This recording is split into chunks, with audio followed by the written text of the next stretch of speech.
is a beautiful day at the Red Pony and Continual Soiree, and this is the Longmire Posse Podcast. I am your host, Zachary here, and with me, as always, is the ever-amazing the woman who can get anybody for an interview, Pamela. Hello, Posse members. It's great to be with you on another brilliant episode of Longmire. Yes, today we'll be talking about the episode Harvest. And I sure harvested a lot of notes from this, so just be prepared. I have a lot to talk about. We should have Rob put a little rim shot after that one, jeez. Well, it was another great episode, and it was brilliantly directed by J. Michael Murrow, and this was actually his 5th episode directed by him for Longmire. He also, earlier this year, did of Children and Travelers. And, of course, the script was by Tony Tost this time. Of course. So, in this one, we start... now, and I can't wait to talk to Luann about this when we interview her, but I love Ruby right from the start in this episode. Oh, me too. Well, you've just been shot! Yep, the mama bear. I'm telling you, she's the mama bear of that place. I just love that line. You know, I was a little disappointed, as it were some of the commenters on the Posse page, that they didn't open with more details from how the shootout ended. We saw it as a flashback, and you can make the assumption that Chance was in a death gurgle when they showed that little flashback. Most likely from an actor, because I'm an actor, I noticed these. I've made movies. I think what happened was they wanted to save money on the practical effects of the shot, of getting shot. Mm-hmm. Because that costs money, blood spurts and all that stuff. They probably just figured, let's leave it to the imagination and do it like this. We'll save it and still get the same effect. That's my assumption. And that's fine. I don't mind that we don't see the actual shot. You know me, I'm a wimp anyway. But I just think that, and other people expressed this on the Posse page as well, a disappointment that there was not more details about how it all went down. For instance, did Branch ever show up? Or did Vic make it there in time? Or was it all over with by the time she got there? Those kind of details, they didn't flesh out at all. So we're kind of left wondering what actually happened at the end. Well, I can see where they're coming from on that. Vic sure was suffering still from that concussion. Oh, yeah. Absolutely looked horrible. Again, a brilliant makeup crew on that television show. They really know how to make injured people look good. although a couple episodes ago, it did look like Bailey was wearing eyeliner. Oh, I didn't notice. Yeah, when he's talking to Vic and outside, forgot to mention that. Oh no, I didn't It notice. looked like, at one shot, I don't know I think it was the lighting mostly, but it looked like he had eyeshadow instead of the bruising. Right. Yeah. But I had not. Yeah, well, I didn't know what Walt was going to do. I for half a second I'm like, is he going to kiss her? Ugh, that doctor's line. You gotta love the doctor's line. Oh yeah, fishing line. Yeah, I'm surprised you didn't try and do this yourself with fishing line. Walt says, I ran out. Excellent. But you're right, that hand, that when he reaches for his coat from Vic, Walt's hand touches hers and just holds it for a while. Yeah, a lot of women were all going romantic on that one. And then he pulls her in for the hug and her sobbing and crying. I'm a little disappointed in the character of Vic this episode because I'm not trying to make myself anything like Vic, but I'm very similar to Vic, that I'm pretty straightforward, I'm very tough, I don't take crap from anyone, I say what I want to say, I don't fall apart under pressure, yada, yada, yada. And the very last thing I would ever do is crumble into my husband's arms in the wimpy female role and sobbing, and, that has never happened. So to me, it didn't seem like a logical progression for Vic either, except unless she's trying to manipulate the situation, and I didn't take it No, that no, way. she's not the type. That's not her No, character at all. no, I didn't take it that way at all. So it just seemed a little incongruent to what I perceive the Vic of the. Well, I think it's mostly it's just because we gotta remember this is pretty soon after what happened. She's just still dealing with that, and everyone has that moment where it's just too much. You just break. It happens. Yeah, I suppose. I'm just too tough, I guess. I guess so. I was hit by a 4,000-pound SUV, and I never crumbled and. Well, while that's a serious experience, you weren't captured and tortured, and your best friend wasn't shot. No, you're right there. I will give you that. I mean, if you hit by a car, unless if someone was trying to hit you with the car, then I could understand. It's like, whoa. Well, that's another story, though. Oh, let's not get into that then. I'm kidding. Sure you are. Until the lawyers sort everything out. There you go. Yeah. No, that was quite a while ago. Okay, now we get to. I think the next part was when. Well, yeah, Ruby yells, and he goes to find the foot, right? Yes. Now, I had an idea what they should. Now, obviously, they can't do it this season, but they should do it next season. They should have an episode where your very talented nephew, the Ferg, has you know him and his theories. Yes. Yes. They should have one where he comes up with the weirdest, wildest thing, and they find out halfway through that he's right. Yes, absolutely. They should totally have an episode where when they realize he's right, they'll just look at him like, ah. Yes, I think the Ferg was feeling rather dismissed this episode. Yeah, I noticed that. And when we interview Adam, I want to talk to him about it because it's weird. They weren't treating him any different. I think there's a few different things that were going on there. He had just been certified. Remember Vic mentioning that's why he wasn't in one episode. He was at certification.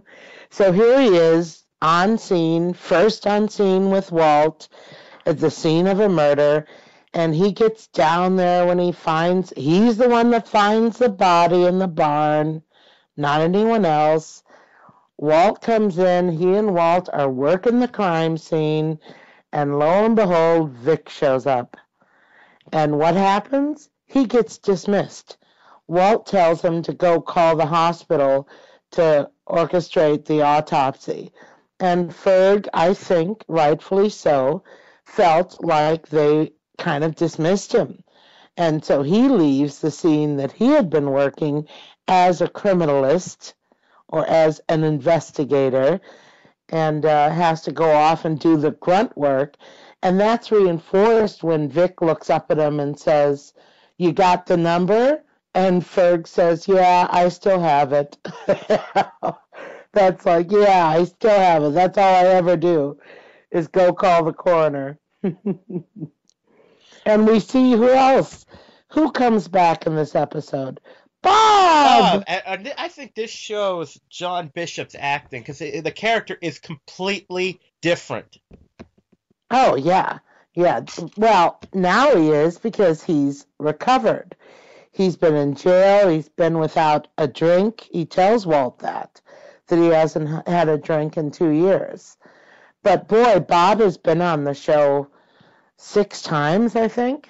6 different times. The He's in character. a lot the first season. Pardon? He was in a lot the first season mostly. Then they kind of metered it out. Yeah, and he was in one last season when his son is the one that ended up hitting Katie and causing her injuries.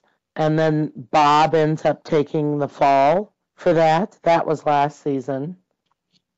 And then I love when Bob starts talking to Walt about the barn and having built it. Oh, yeah, that was great. I used to be a lot of things. Yeah, well, both my husband and I are like, Bob used to have a job? Really, Bob used to have many jobs. He worked at one time. It's hard to believe. Yeah, he's a great character actor, by the way. Do you realize that John Bishop started on television in 1977? He was in a TV movie called Last of the Mohicans, and thereafter, and for 2 years, he was in a recurring role on Grizzly Adams television show. He's done a ton of TV, and recent roles include on The Mentalist, on Cold Case, Criminal Minds, Sons of Anarchy, and on and on and on. And now the 6 episodes of Longmire. So I thought that was cool. I love, we've talked before, that aspect of Longmire that they bring back characters. You don't get to see them every episode, but they bring them back. There's a continuity that I respect about that they bring back these characters. Indeed. But no, one thing I just want to talk about, and I'm going to talk about Adam about this, is just, we talk about the way, like, well, the thing is about, as Ferg is a decent cop, but he's still learning, and he's I think the character would be a good cop if he would stop trying so hard to impress Walt. Mm-hmm. He's like, oh, I think this is a multiple murder. I think we're going to have to start a manhunt. It's like, you're not Tommy Lee Jones in The Fugitive. We're going to check every outhouse, head house, for every cat, a 3-mile radius. Like, just go get the witness statements. Well, I think that the Ferg has developed considerably. Oh, yes. Last season and this season as a character. But you're right, he just finished his certification. And what happens, I think it's pretty humanistic to all of us. We get an aura of confidence because we've accomplished something like that. And maybe we think we're ready for more than we really are. Because, hey, I just finished my certification, So I think that's kind of a natural human quality to feel that way at the time. And then what happens a little later when Ferg comes in, he sees Vic and Walt chatting the case in Walt's office, eating lunch. Ferg grabs a sandwich, sits down, starts unwrapping it, tells Walt what he learns from the coroner report, and then Walt dismisses him yet again to go and hunt down the alibis from Dawn and Cassie and Nick Holman. So again, he seems a little put upon, and he seems frustrated when he's leaving Walt's office that, yeah, here I go again, dismissed, and I didn't even get to eat my sandwich. Yeah, I know, right? So I think the Ferg has a little reason to feel that way. Sorry for the noise. I dropped something. Yeah, so as we get, and another thing, we get this. Bob gives him a little backstory on the family, Mm-hmm. and we learned some interesting things because when we finally meet the family, and I thought I didn't know what was going on at first in this scene. Yeah, it was kind of crazy. Dawn's reaction was over the top, takes off like a bat out of hell, gunning it down to literally her foot on the gas pedal, gunning down to her home. It was crazy. Yeah, you wonder what on earth is this woman doing? What's that about? The thing I was thinking is, who doesn't tell the person to step out of the car when they're about to tell them something like that? No, that's true too. Walt didn't.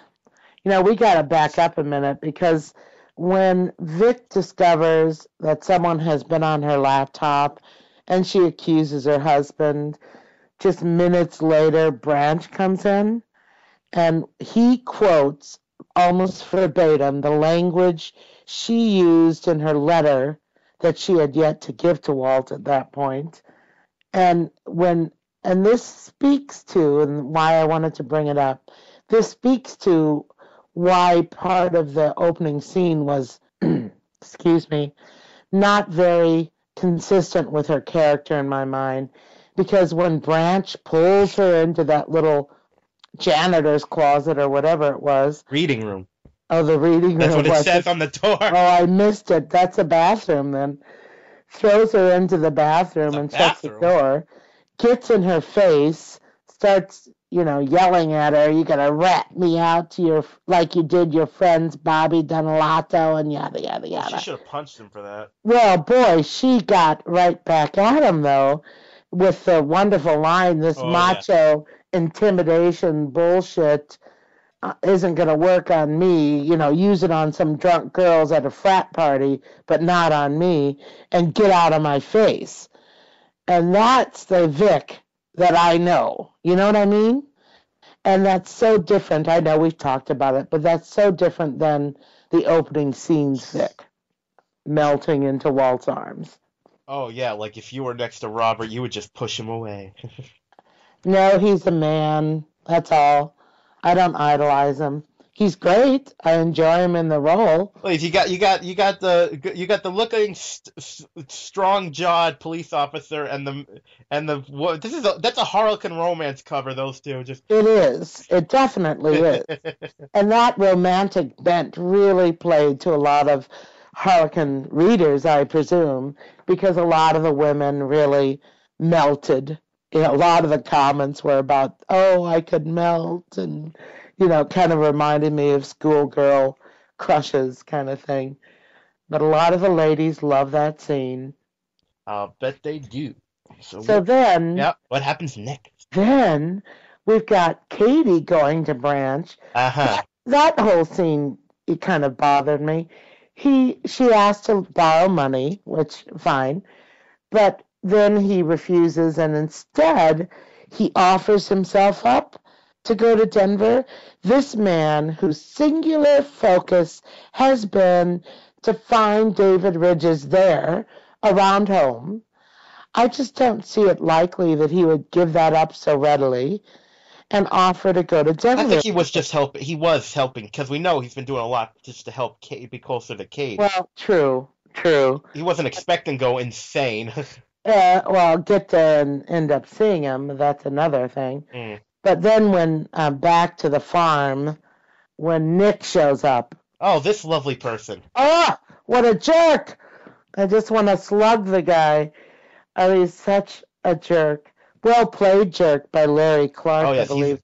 But he's one of those actors. You have seen him in everything. Absolutely. Huge, huge resume of experience. You just want to slug the guy. I want to pick up the shotgun and just whack him across the head with it. And I'm not much for violence, but that's what Nick engendered in me. Such a jerk.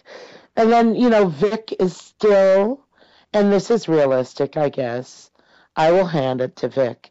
She still is traumatized by what happened to her because she keeps mentioning little things that makes it evident that that's still prominent in her mind, because when her and Walt go to check out the house, this is before Dawn and Cassie got home, walks up on the porch and she says something about, or when they're asking where the wife and daughter is, Walt asks, and Vic volunteers that maybe a psychopath is holding them hostage and blown their heads off, while she was referencing what happened to herself.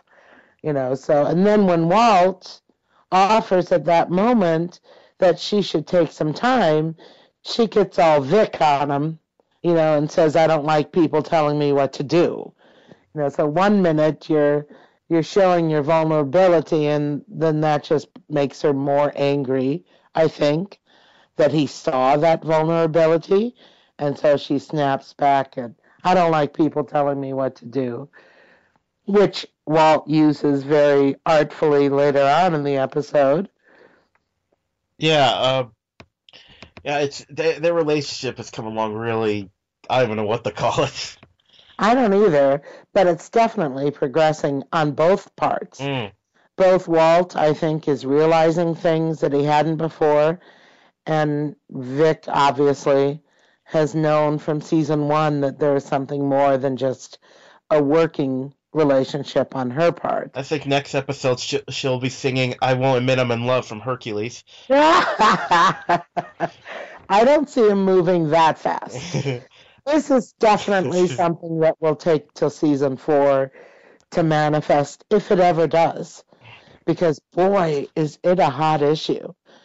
I am just astounded, I've said before, I'll say again, at the diversity of opinion and how polar opposite people are about this.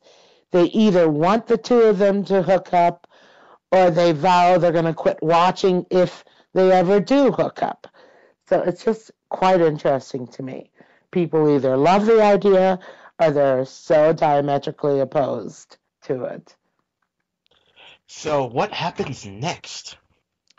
I wanted to talk about the woman who plays Dawn because they're once again a prolific actress in a variety of different TV shows.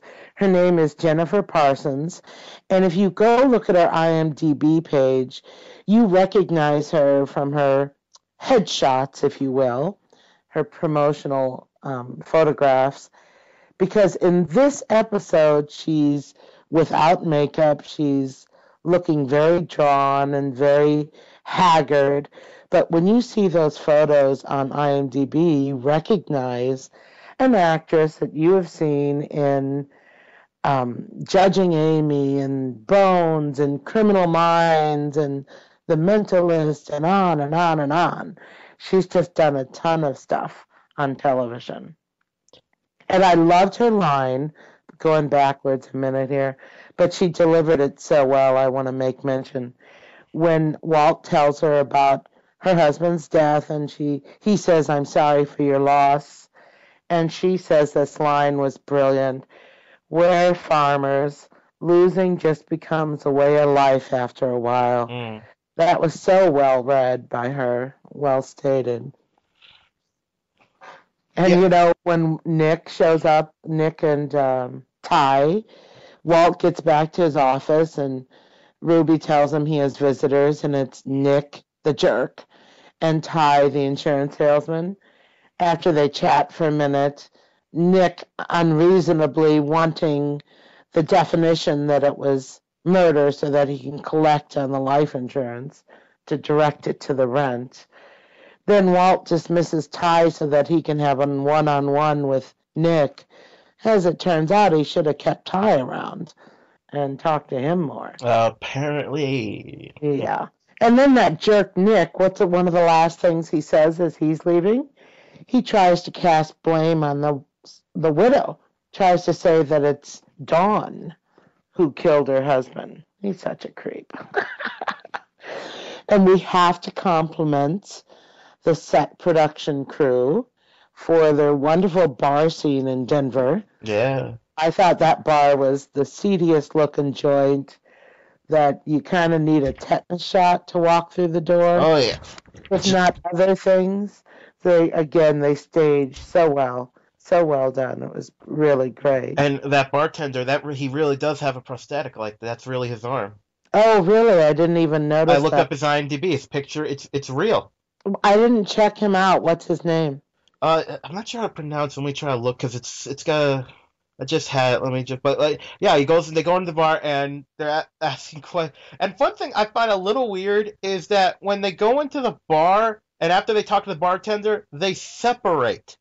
You don't separate in a place like that. Oh, isn't that the truth? What are they, Scooby-Doo? Yes, I thought split up, the same. gang.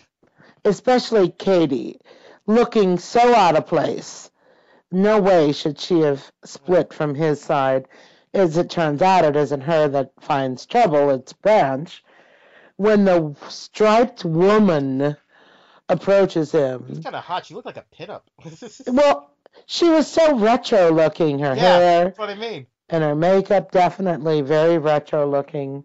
Mad Men kind of woman. But she offers to take his picture, and she'll only tell him if she knows the guy in Branch's photo, if he allows her to take a picture, because you're the first real cowboy I think I've ever seen. Yeah, right, lady. You're in Denver, Colorado. I think you've seen a few cowboys in your time. And the guy's name is Todd Lawson LaTourette. He's got a pretty good career. Oh, I'll have to definitely check him up. I wanted to, but I forgot to look him up. I didn't. There's no information as how he lost his arm. I'm guessing he's probably a vet. Oh, he hasn't done much though. I mean, I'm guessing. I bet I wouldn't be surprised if he's a veteran and true just because that happens a lot. They'll seek people's real prosthetics to get the real effect. Yeah, definitely. I'm looking up the pinup girl. She hasn't done much. I bet she's a local. She's got to be because her only other things are I wouldn't be surprised if she's a pinup model. I should look that up. Well, they could have unless she doesn't dress. I don't know if they dressed her like what. We'll find out. No, they probably dressed her that way for the Now, character. and then he gets the secret photo.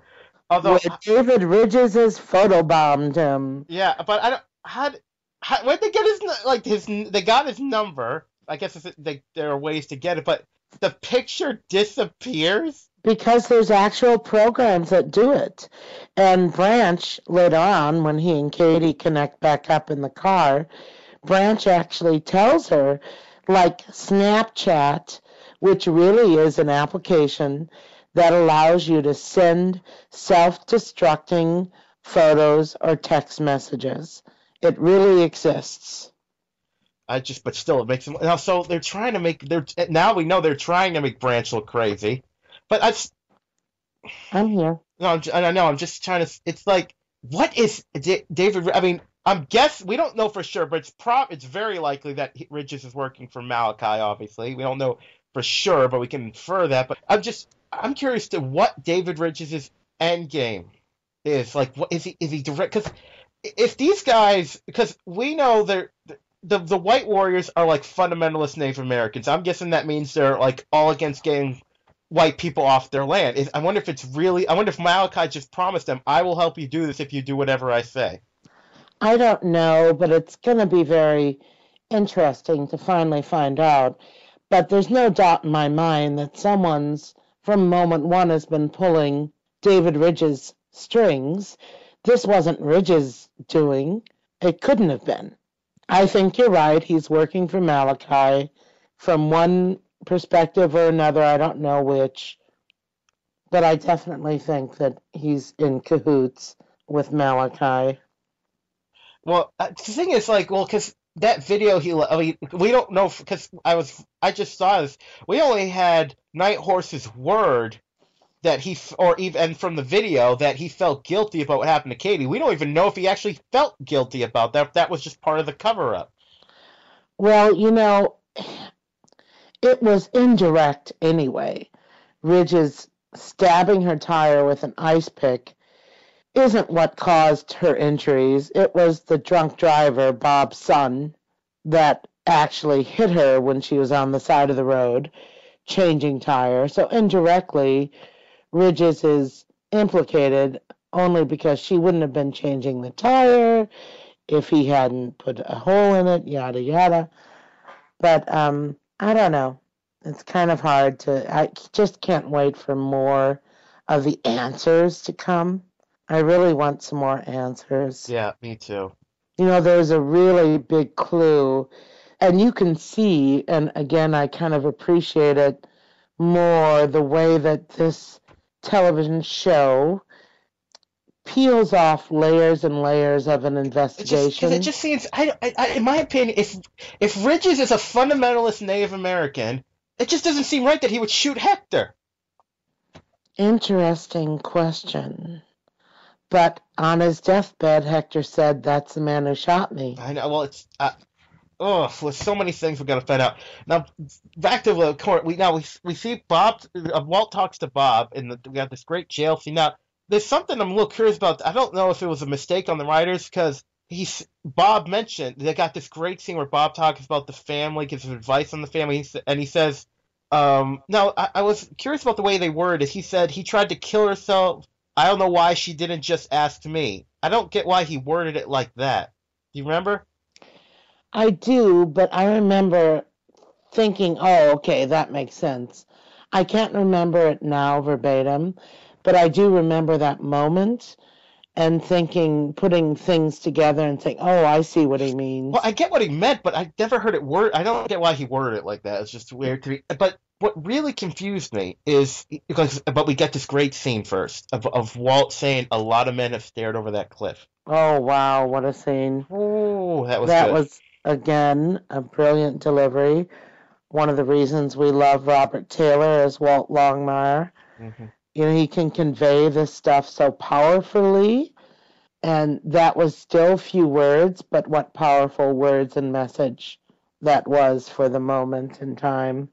But back up a minute. I want to talk about the because I was saying the layering, the way they peel back layers of an investigation on this show, item by item. Now I'm starting to recognize when these little seeds are planted that, oh, okay, that's another piece of the puzzle we'll find out. For instance, when Walt learns that Slug did not sever the spinal cord, and there was no blood trail showing the man tried to move, so that leads him to start thinking he died in a way different than the staged scene would suggest.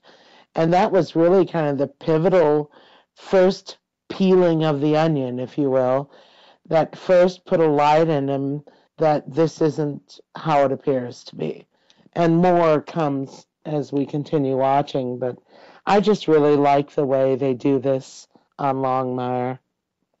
Oh, I completely agree. So, yes. So what part should we talk about next?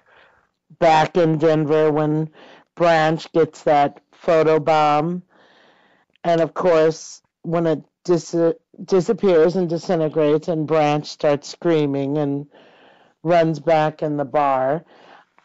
And when he and Katie connect in the bar, I'm tired, people. I am so tired of those people around Branch not believing him. What do you need, people? Hector confirmed David Ridges shot him. Hector died long after David Ridges supposedly committed suicide. How much more proof do you fools need that David Ridges is still alive? And yet, Katie is so dismissive of Branch when he tells her he's crazy, he's, hallucinating again, all these things. And at one point in the car, a little later on, she actually says, yeah, right, you're photobombed by a dead man. No.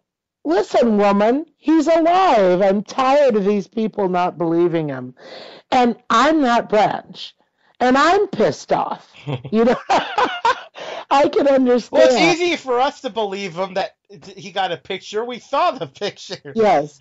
But also, I can understand Branch being so pissed off that no one believes him. It's really getting maddening. I want this resolved. Hear that, right? Of course, it's too late to. As we heard from Bailey, it ain't getting resolved this season. This will. This episode will. This episode with Branch will be resolved. Let me put it that way. I think this issue with Branch, I'm not saying Walt's issue as a whole, but I think this issue for Branch will get resolved. That's all I'm saying. It's not anything that Bailey alluded to, but I think it gets resolved this season. So, Dawn. You gotta go to Dawn. What a character. Dawn, the wife of George Linder, ends up chasing down Nick with a rifle, standing her ground, shooting at a big combine advancing ever more steadily towards her. It's this little teeny woman staring down this giant combine that, should it reach her, will shred her to smithereens. But she is not deterred. She's standing there taking shot after shot, and lucky for Nick, she's a bad shot. But if it weren't for Walt diving in at the last minute to knock her out of its way, that jerk Nick would have just run her over, and she would have been part of the fertilizer for the farm. Yeah. Just horrible. But what a character. I would not ever want to get into a fight with that woman. That's all I have to say. No, indeed. I think she could take care of herself. And of course, we get to see more ugliness from Nick when he's reminding at that moment. He takes that moment to remind the widow that her rent is past due. It's after midnight. and your water bill is due in 10 days. Ugh, such an awful character. And what I hate is he didn't get any comeuppance. We find at the end of the episode he's getting paid. Who's getting He's paid? getting well, we'll get to that. That's something really in the end of the episode. Yeah, we get this. Was anyone else hoping she would have made the shot? In a way. Yeah. He did not have any redeeming qualities that would make you root for the man. His character was quite unlikable. So, yeah, I'm sure there were a few people silently rooting that a shot would connect there. So, that scene in the car with Branch and Katie. She finally brings up. When at the end of it, and this was, woo, boy, when Branch says to her, "Your mother's dead." Oh, yeah. Oh, God. I am still alive. Wow. Gosh, I don't know. Geez, that hurts on so many levels. And yet it's real, it's true. So here she is trying to solve the murder of her mother, who is long gone, and Ranch is trying to solve the case of the man who shot him, and he's still there. He's still alive. And I think he meant it that way, but I'm sure that to Katie's ears, that was a painful blow to hear that from Branch. Yeah, I know.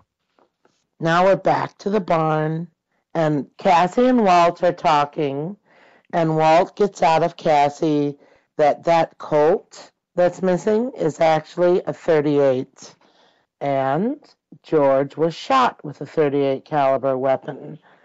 So this again is another piece of that puzzle, another layer of the onion skin that helps Walt put some pieces together to reach his ultimate conclusion of what really happened.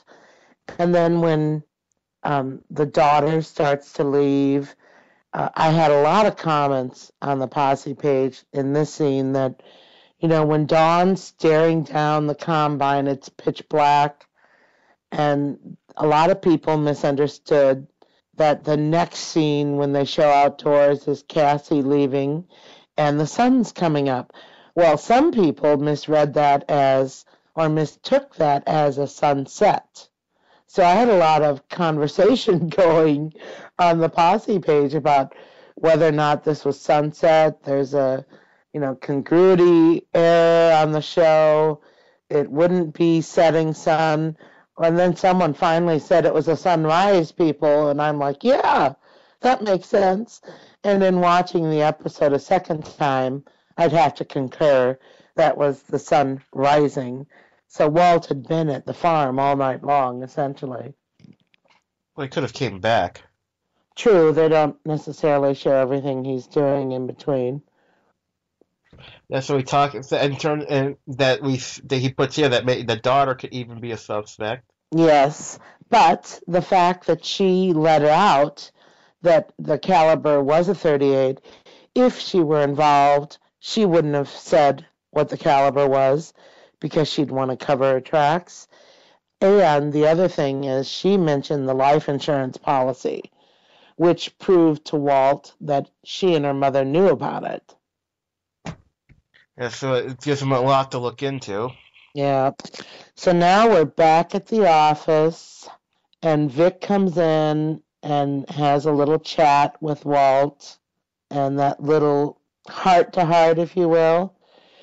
And when she doesn't get anywhere with Walt, and I loved the way he reacted to all of it, he says something about after she tells him that Sean wanted her to put in her 2-week notice, Walt says, "Oh," and Vic, that really bothered her. That's all you've got to say is, "Oh." And Walt says something about, I'm going from memory here, something about we lose and hire a lot of deputies in this department. Owie. Boy, that was dismissive.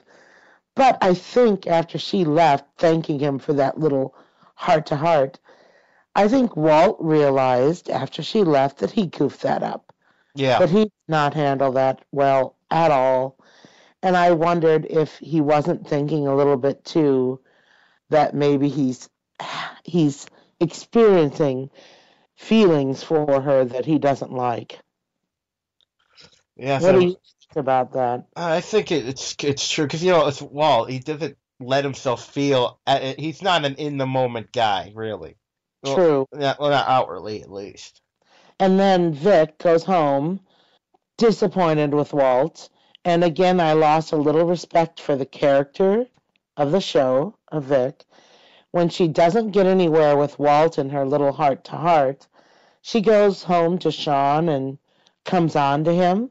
I just lost a little respect for her. Oh yeah, I cannot. What she said. They're And getting. then the way she insulted his man. Oh, when they're getting intimate, and she's. I have to pretend to be weaker than I am, she said. Oh, why did she? Ouch. If we ever get Katie on the show, we're asking her about that line.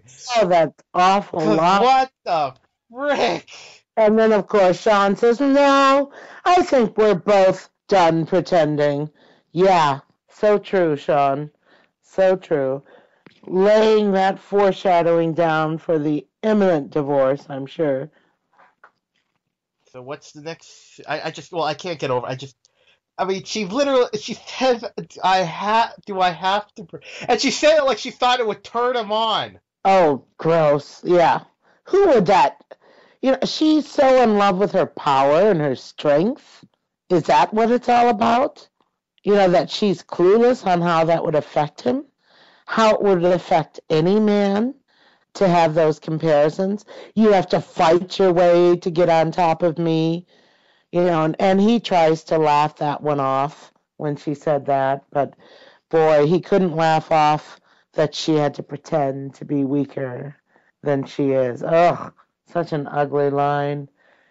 And then we have Vic being called by Katie to come and get her as she leaves Branch in Denver with her car, and she finds her own way back and calls Katie for a ride.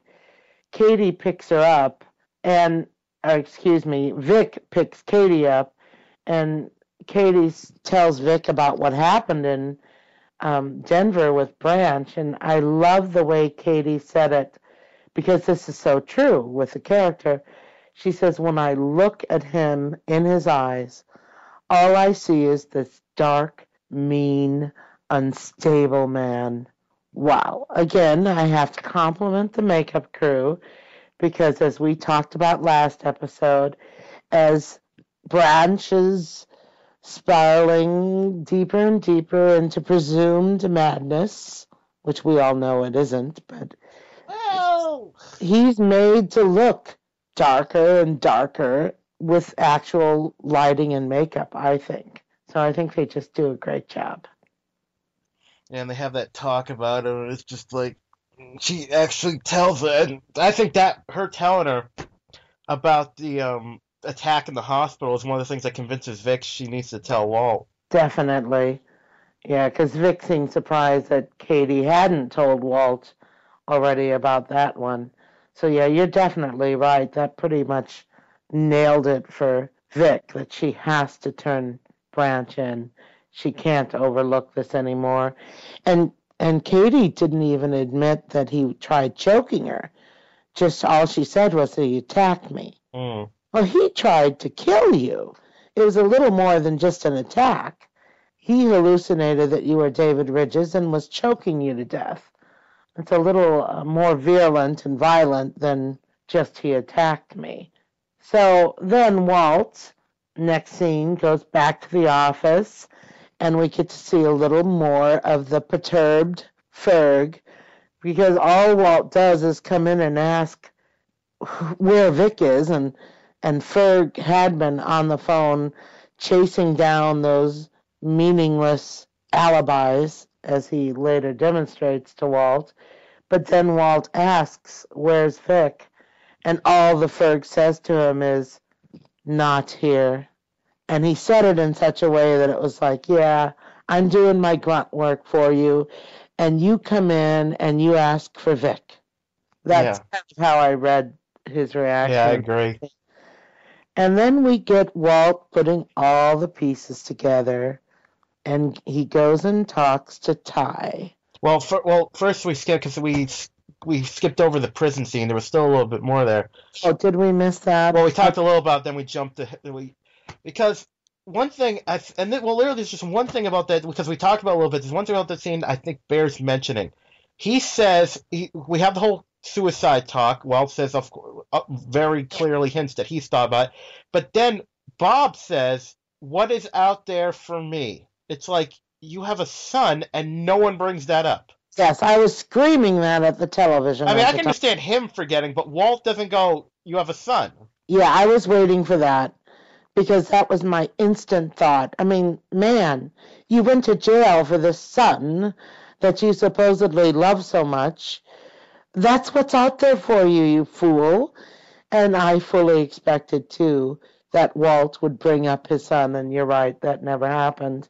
But we did get in the prison scene those very important clues about the fact that George had tried to kill himself in the past. And that was really the finishing pieces of the puzzle that Walt needed to tie two and two together and make 4 or 6, whatever it is in this case. But that ultimately leads him to start talking to Ty. And I love the way Walt played that with the insurance salesman, Ty, because he first starts talking like the logical conclusion is Dawn did it. She's the one that stands to benefit.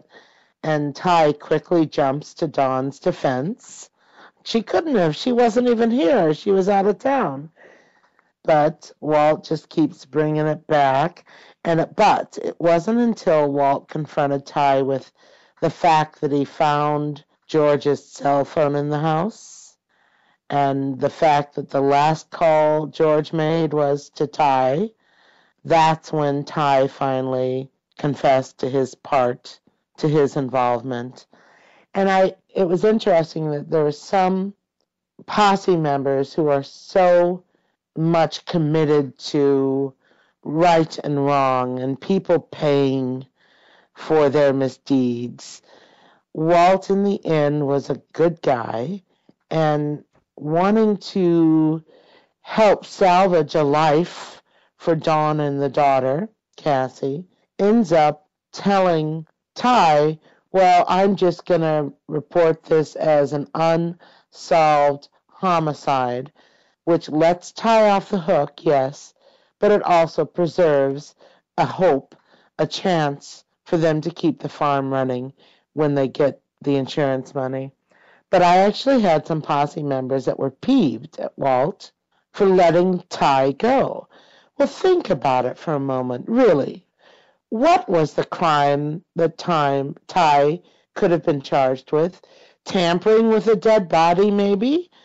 And the false report, which he isn't even the one that filed. So a good attorney could argue he didn't file a false report with the police. So even if he had been arrested, and even if he had been prosecuted, all that would come out of that is probation if the man had no record. And it seems like he was a good, upstanding, working individual and contributor to the community. So I bet the man would have gotten probation anyway. But what would have happened for sure is Dawn and Cassie would have lost the farm.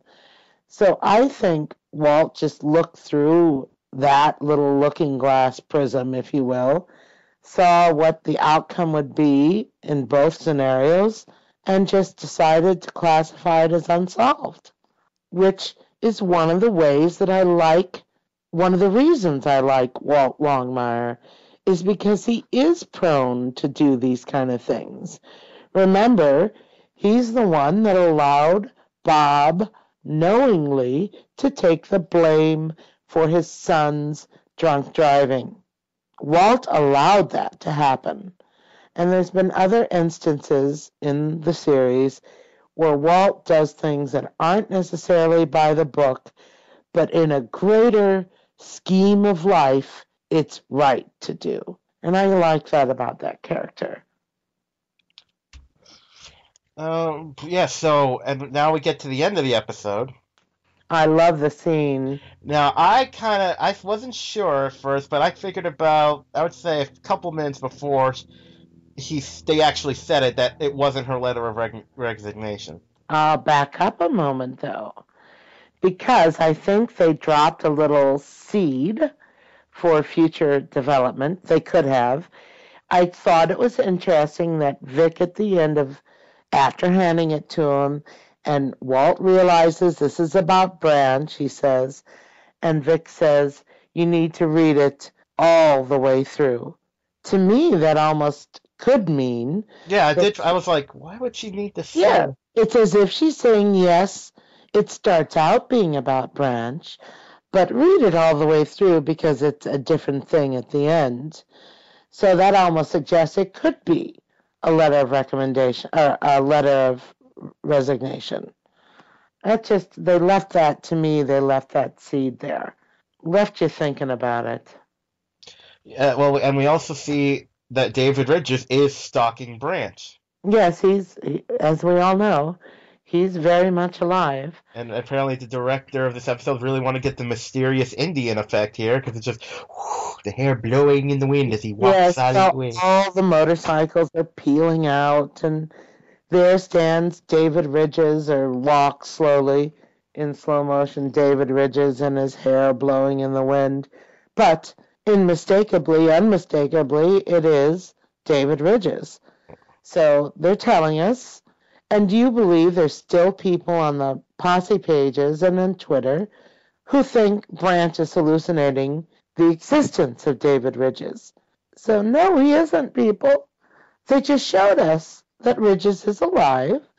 He was outside of the bar while Branch was still in the bar. They finished with David Ridges, so he's still alive. And judging from the previews of the next episode, we'll see David Ridges again, which I can't wait till Monday night. Because I'm telling you, Monday night's Counting Coop is going to be an amazing episode that will blow your mind out. That's just my prediction. Let's hope you're right. I think I am. That's it. That's all I wanted to talk about. It was a great episode again. So I think that sums this episode up pretty well. I do too. All right, so why don't we say our goodbyes, and we'll see everyone. And we got some good interviews. The award-winning diva that is Adam has finally agreed that he's going to be doing it. Hopefully we'll be conducting that within a couple of days. And we're definitely really looking forward to interviewing Luann Stevens next week. So that's going to be great fun. That lady is something else. I really look forward to that interview as well. So thank you, Posse members, as always. And sorry again for the delay in these episodes. But we're caught up now. And we'll try and get them up to air much sooner next week. We gotta remind everyone, check out the email. We got Facebook, the Longmire Posse Podcast. We got Twitter. Yay! We have Twitter. We have our own, of course, Longmire Posse Podcast directory on the Southgate Media Group, and we're on iTunes. We're on Stitcher.